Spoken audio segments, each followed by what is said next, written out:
ఓం గురుభ్యో నమః. భక్తి వాహిని ఛానల్‌కి స్వాగతమండి.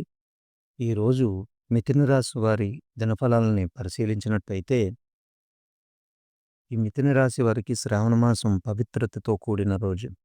పని ప్రదేశాల్లో గుర్తింపు కలదు. కొత్త ఆలోచనలు మంచి సమయం. కుటుంబ విషయాల్లో సానుకూల మార్పులు, శుభవార్తలు వింటారు. ధనలాభ సూచనలు ఉన్నా ఖర్చులు జాగ్రత్తగా చూసుకోండి. ప్రేమ జీవితంలో చిన్న సంఘర్షణలు ఉండొచ్చు. సహనం అవసరం. శ్రావణ మాసంలో ప్రత్యేకంగా శివపూజ చేయడం వల్ల శుభ ఫలితాలు దక్కుతాయి. అదృష్ట సంఖ్య 5. అదృష్ట రంగు పసుపు. ఈరోజు శుభ సమయం చూసుకుంటే ఉదయం 9:15 నుండి 10:30 వరకు మంచి శుభ సమయంగా చెప్పొచ్చు.